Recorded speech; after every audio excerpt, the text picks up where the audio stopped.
Hola a todos. Vamos a seguir estudiando la filosofía medieval. Recordemos que en el video anterior hicimos una introducción a esta época de la filosofía y resaltábamos sobre todo esta disputa que había entre fe y razón, es decir, entre cristianismo y filosofía y de cómo ciertos autores trataban de conciliarla y otros no. Uno de los autores o pensadores más influyentes perteneciente a la patrística va a ser San Agustín. San Agustín, les cuento, nace en Tagaste, una provincia muy linda de Roma, en el 354. Y la vida de San Agustín durante su juventud, inclusive hasta aproximadamente los 30 años, va a ser muy agitada. Él inclusive era pagano antes de convertirse al cristianismo. Por eso en el 384 él va a Milán y en Milán comienza a enseñar retórica y empieza a entrar en contacto con las doctrinas platónicas, es decir, con las doctrinas de Platón. Para aquellos que no han visto el video, los invitamos a que vean el video correspondiente a Platón para que tengan en cuenta los elementos principales de la filosofía de este filósofo antiguo.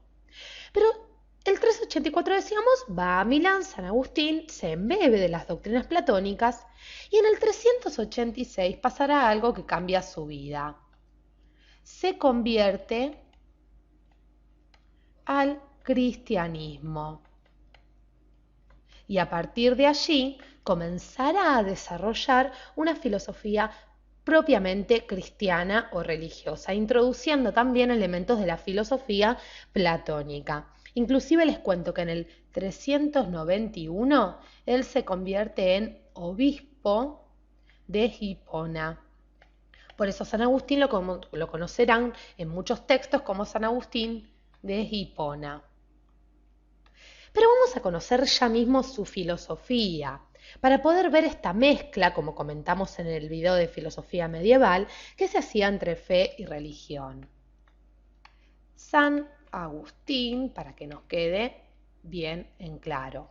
San Agustín consideraba que había dos grados de realidad. Dos grados de realidad. ¿Cuáles eran? Decía que existía una realidad que era Dios, inmutable, eterno, incorruptible, para nombrar algunas de las características, y otra realidad que era la realidad creada por Dios, es decir, cambiante, finita, como contrario a eterno, por supuesto, es decir, el mundo de las cosas, nuestro mundo. A su vez, también San Agustín estudió al hombre. Y él decía que el camino para que el hombre llegue a la felicidad era el camino de la interioridad. Concepto clave en la filosofía agustiniana. Es decir, él decía que partiendo de la interioridad del alma, el hombre podía ascender a Dios, es decir, llegar a Dios.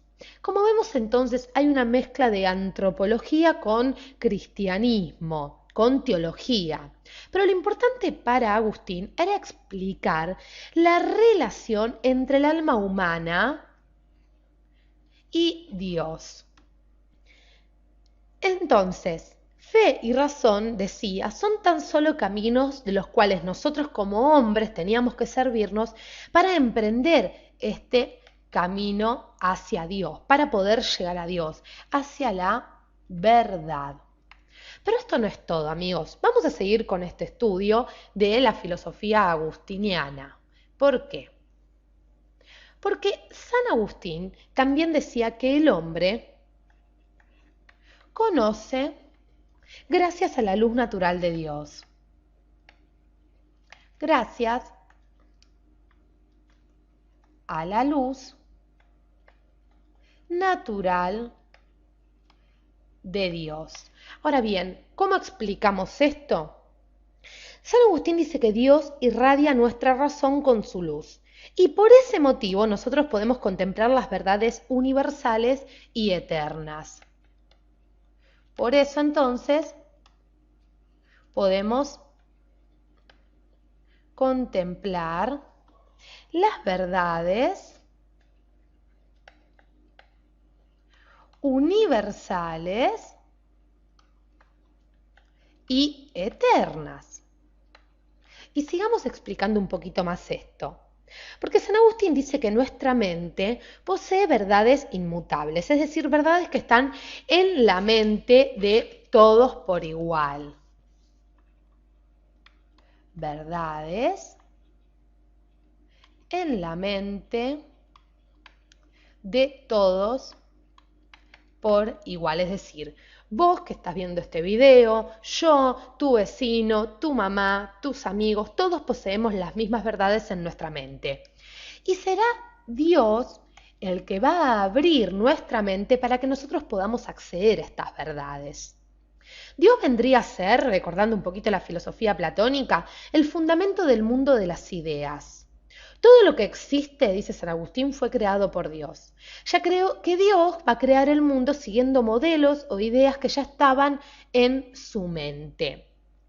Pero si el pensamiento de Agustín les parece interesante, vayamos ya mismo a conocer la filosofía de Santo Tomás de Aquino. Santo Tomás de Aquino. Santo Tomás nace, como decíamos, en las cercanías de Aquino, al norte de Nápoles. Norte de Nápoles. ¿En qué año? En el año 1225. Y San Agustín es el representante de la escolástica, como recordemos, la segunda etapa del periodo de la filosofía medieval. Les cuento que en el año 1243 él ingresa a la orden dominicana y durante largos años ejerce como maestro de teología. Ingresa a la orden dominicana para que nosotros tengamos algunas notas geográficas de este filósofo tan importante. Su filosofía, como decíamos, también es muy interesante como la de San Agustín, porque él toma muchos elementos de la filosofía aristotélica. Esta imagen que estamos viendo de Santo Tomás, remarquemos, la pintó Zurbarán en un cuadro que es mucho más grande. Nosotros hemos tomado el fragmento que representa a Santo Tomás. Pero volvamos de nuevo a Santo Tomás porque, como decíamos, él se deja influenciar mucho por la filosofía aristotélica. Y lo que le va a preocupar sobre todo a Santo Tomás es esta disputa entre fe y razón, como le preocupaban a todos los filósofos medievales. Pero de hecho, para él, la razón, mejor dicho, tenía más autonomía. Él consideraba que el hombre puede conocer gracias a dos vías. Vamos a marcarlas aquí. Entonces, el hombre conoce por dos vías. Por el cuerpo, es decir, ayudado por los sentidos, y también conoce gracias a su intelecto. Cuando decimos gracias a su intelecto, nos referimos a que gracias a este el hombre puede abstraer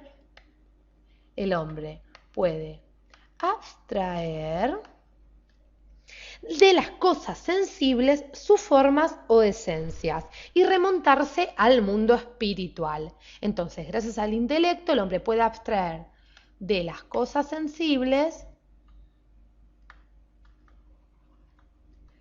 su esencia y llegar así al mundo espiritual. Pero hay mucho más que decir todavía de la filosofía de Santo Tomás, porque con respecto a Dios, tan importante en toda la medievalidad, él va a afirmar que la existencia del mismo es un conocimiento natural en el ser humano. Es decir, el hombre puede llegar al conocimiento de Dios gracias al uso de la razón. También les cuento que afirma que solo las criaturas racionales pueden poseer a Dios por medio del conocimiento y del amor. Para Santo Tomás, Dios es el único ser necesario. Único ser necesario. Es decir, existe y no podría no existir, a diferencia de los demás seres como seríamos nosotros o las demás cosas sensibles. El hombre, repasemos entonces, es un compuesto de cuerpo y alma. Dos realidades que dependen una de la otra, ya que el alma hace que el cuerpo, para Santo Tomás, sea cuerpo, es decir, que nosotros seamos hombres. Por último, les cuento que para Tomás, el fin del hombre se identifica con su bien. Fin del hombre, entonces, decíamos que se identifica con su bien. Y este fin será la felicidad. La unión eterna sería del alma con Dios. Unión del alma con Dios. Y para que entiendan un poquito más, sería así, o sea, el hombre puede llegar a este fin, a esta unión eterna del alma con Dios, siguiendo la ley natural, una ley que Dios imprime en el alma del hombre y por la cual el hombre debe guiarse durante toda su vida, ayudándose tanto por la razón como por la fe. Siguiendo el camino de la ley natural, el hombre puede llegar a unir su alma con Dios y así lograr la felicidad. Esto ha sido entonces un poco una aproximación, vamos a volver a nuestra imagen principal de la filosofía medieval. Dos autores importantes, San Agustín y Santo Tomás. Vamos a comenzar en los próximos videos entonces a estudiar la filosofía moderna y lo interesante de las corrientes que se han desarrollado en la misma. Gracias por acompañarnos hasta aquí.